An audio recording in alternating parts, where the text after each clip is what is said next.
So a shopkeeper say, oh, if you buy an apple from me, I will give you an orange as well.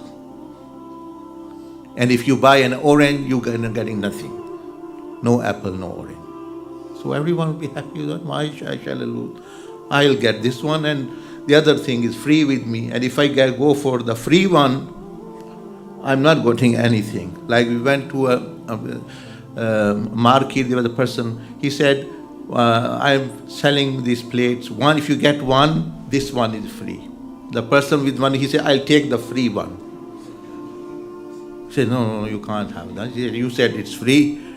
And he said, no, only when you take this, the other one comes free. If you take this, you're getting nothing. Same is the case. If you go for akhira, dunya comes free with it. And if you go for dunya, okay, I'll go for the free thing, then you lose actually the benefit of both of them.